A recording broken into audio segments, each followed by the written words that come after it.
Functions is a collection of statement in which is made to perform a specific task. इसको कहने का मतलब यह है कि फंक्शन जो होते हैं एक स्टेटमेंट का ग्रुप होता है जो परफॉर्म करने के लिए एक स्पेसिफिक टास्क को परफॉर्म करने के लिए क्रिएट किया जाता है। जैसे हमने पहले से फंक्शन पढ़े हैं, सपोज प्रिंट फंक्शन जो ऑलरेडी होता है पाइथन में। प्रिंट फंक्शन का काम होता है स्क्रीन पर आउटपुट डिस्प्ले करना। ऐसे ही इनपुट फंक्शन का काम होता है इनपुट यूज़र से इनपुट लेना। उसी तरीके से और सारे फंक्शन हमने पढ़े हैं, जैसे हमने पढ़ा है फंक्शन स्ट्रिंग से रिलेटेड पढ़े हैं, जैसे to upper, is upper, is lower, इस टाइप के फंक्शंस हैं। मैथ मॉड्यूल में SQRT फंक्शंस है, रैंडम है और राउंड अप है। इस टाइप के फंक्शंस जो भी फंक्शंस हैं हमारे, उनका एक नेम होता है, उनके अंदर कोड होता है, वो कुछ वैल्यूज़ को एक्सेप्ट करते हैं और कुछ परफॉर्म करके उस वैल्यू से रिज़ल्ट को डिस्प्ले करते हैं। तो पाइथन में जो फंक्शंस होते हैं वो there are 3 types of functions. First one is built in functions, module related functions and user defined functions. Built in functions means print function, input function जो ऑलरेडी हमने 11th क्लास में use करे थे, जो function Python में already होते हैं।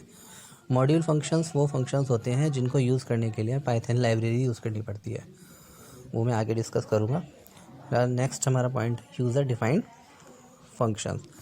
User defined function important है और इसको क्रिएट करने के लिए हमें क्या करना पड़ता है, हमें डेफ कीवर्ड का यूज़ करना पड़ता है। उसके बाद फंक्शन का नेम हमको खुद ही अपना स्पेसिफाई करना पड़ता है क्योंकि यूज़र डिफाइंड है, और लिस्ट ऑफ पैरामीटर जो वैल्यूज़ इसमें हमें पास करनी है वो यहाँ पर ब्रैकेट में हम पास करते हैं। उसके बाद हम कॉलन लगाते हैं एज यूजुअल। उसके बाद फंक्शन के एफ़ के नीचे से हम यहाँ जो भी नेम है उसके नीचे से हम कोड यहाँ राइट करना स्टार्ट करते हैं। एग्जांपल है एक def sum ABC equal to A+B।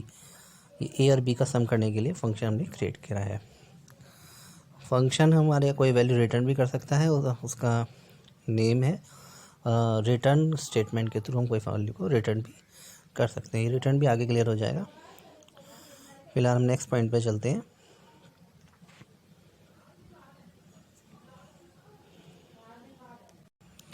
User defined function में सपोज हमने एक फंक्शन क्रिएट कर लिया ऑलरेडी, अब हम उसको कॉल करना चाहते हैं, तो हम उसको यूज़ करने के लिए हमें उसको कॉल करना पड़ेगा। सपोज ये फंक्शन हमने क्रिएट किया है, इतना फंक्शन हमारा क्रिएटेड है डेफिनेट सम करने का 2 नंबर को, तो आपको मालूम है A+B और प्रिंट C को प्रिंट कर रहा है। तो हमने क्या किया, इस फंक्शन इतना ही है। अब हमने इसको कॉल करने के लिए हमें 2 वैल्यूज़ चाहिए A एंड B, और सम A एंड B इसको कॉल करने के लिए हमने यहाँ पास कर दी।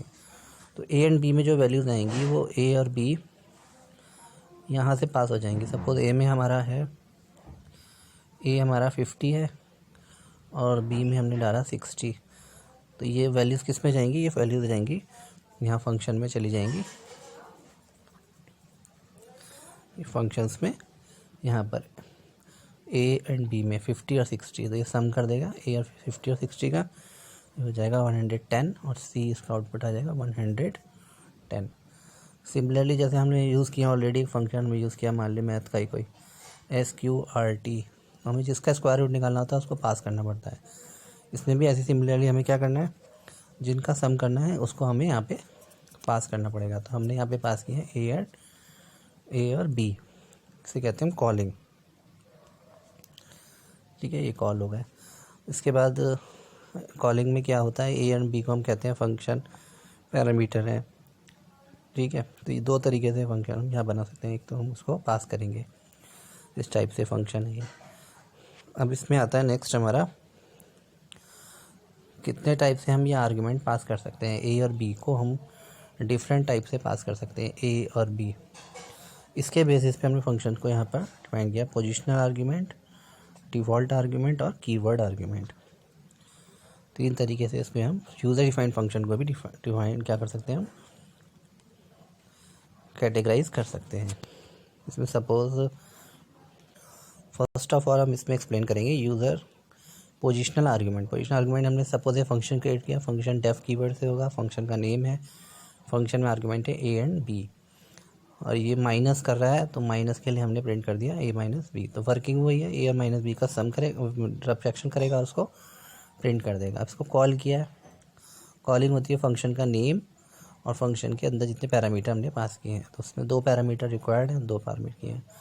तो 200 एंड 300 इसको पास करने का मतलब क्या है कि ए की वैल्यू हमने यहाँ 200 दी है और बी की वैल्यू हमने यहाँ पर 300 दी है। तो रिज़ल्ट आ जाएगा 200 माइनस 300, माइनस का 100 आएगा। इसी को हम क्या बोलते हैं, पोजिशनल आर्गूमेंट बोलते हैं, क्योंकि ये जिस पोजीशन पे जो हमने 200 पास किया है वो ए हो जाएगा, 300 पास किया था वो बी हो जाएगा, आपस में इंटरचेंज नहीं होंगे। जिस पोजीशन पे जो नंबर लिखा है उसी से रिप्लेस होगा। ठीक है, नेक्स्ट वन है हमारा डिफ़ॉल्ट आर्गूमेंट। डिफ़ॉल्ट आर्गूमेंट में क्या होता है कि सपोज हमने कोई फंक्शन क्रिएट किया, ये हमने क्रिएट किया डेफ विश, एक फंक्शन क्रिएट किया और इसमें नेम हमने एक आर्गूमेंट दिया। नेम को हमने एक वैल्यू यहाँ प्रोवाइड कर दी है, देखा आप देख रहे होंगे राहुल, एक वैल्यू हमने प्रोवाइड किया और इसका जो वैल्यू है वो है यहाँ पर राहुल, एक वैल्यू हमने यहाँ पर दे रखी है। जब हमने इसको क्रिएट किया तो एक वैल्यू दे दी। अब इसमें हमने आउटपुट लिखा है हेलो और जो नेम हमारा है उसको प्रिंट करेंगे। जब हम इस फंक्शन को कॉल करते हैं, अगर हमने इसको कॉल किया और कॉल करते टाइम अगर हम क्या करेंगे, इसमें सपोज हमने कोई वैल्यू पास नहीं करी है, इसमें विश, ये हमने विश लिखा है, इसके ब्रैकेट में हमने कोई वैल्यू पास नहीं करी, कोई वैल्यू पास नहीं करी तो ये लिखेगा हेलो और यहाँ से इसमें नेम की जगह जो आएगा वैल्यू आ जाएगी राहुल, यहाँ से ले लेगा ये राहुल वैल्यू। अगर हमने विश में वैल्यू पास कर दी कपिल तो ये न्यू वैल्यू लेगा हेलो कपिल, इसका रिज़ल्ट आएगा हेलो कपिल। इसका मतलब क्या हुआ, अगर फंक्शन डिफ़ॉल्ट आर्गूमेंट के साथ बनाया हुआ है तो अगर हम कोई वैल्यू पास नहीं करेंगे तो वो वैल्यू ले लेगा जो फंक्शन क्रिएट करते टाइम लिखी हुई है, और अगर नहीं वैल्यू पास कर दी है तो वही वैल्यू लेगा जो हमने वैल्यू पास करी है। सपोज़ ये वाला एग्जांपल देखेंगे, सम ए कॉमा बी इक्वल टू 13, इसमें हमने बी को क्या किया 13 क्रिएट किया हुआ है। अगर हम सपोज़ 3 9 पास करते हैं तो ए इक्वल टू 3 हो गया, बी इक्वल टू 9 हो गया, तो ये वाली वैल्यूज़ ये कंसीडर नहीं करेगा, तो ये 12 देगा। सपोज़ हमने केवल 3 पास किया, बी पास नहीं किया, तो बी की डिफ़ॉल्ट वैल्यू ले लेगा 13, तो ये आंसर आ गया 16। ठीक, क्लियर है यहाँ तक।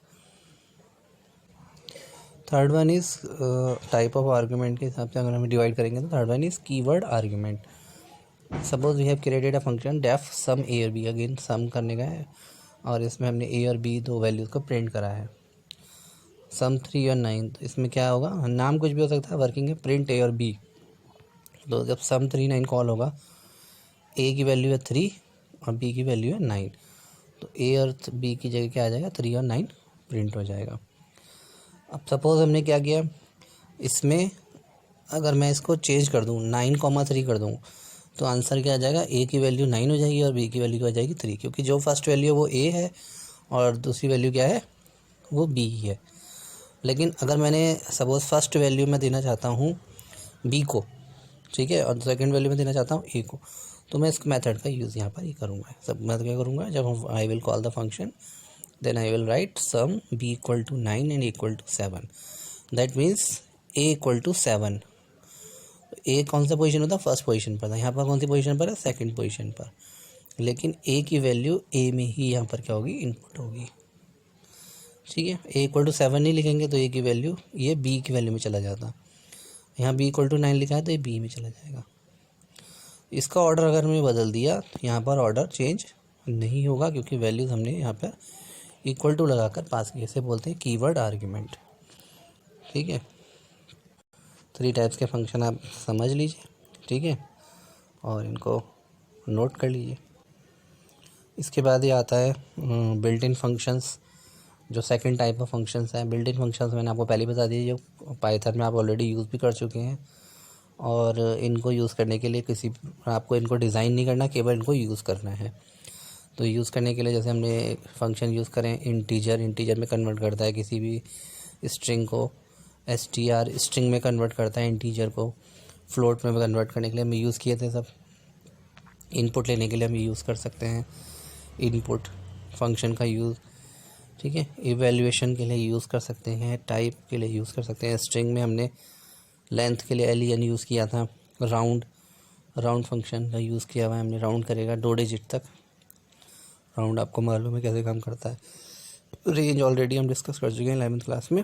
ये जो 10 और 1, 10 ये पास किए हुए हैं इनके आर्ग्यूमेंट कहलाते हैं। तो यूज़र डिफाइंड फंक्शन में इनको हम आर्ग्यूमेंट्स कहते हैं। तो यूज़र डिफाइंड फंक्शन और बिल्ट इन फंक्शन में क्या डिफरेंस है? यूज़र डिफाइंड फंक्शंस हमको खुद ही क्रिएट करने पड़ते हैं, तो उनका डेफिनेशन वर्किंग भी हमें खुद ही लिखनी है, नाम भी खुद ही लिखने हैं। जबकि बिल्ट इन फंक्शन में क्या करना है, हमें केवल यूज़ करना है और आर्गुमेंट पास करने हैं। तो अभी इन चीज़ों का आप नोट कर लो और धीरे धीरे उनको बाकी को एक्सप्लेन करते रहेंगे। Okay, thank you.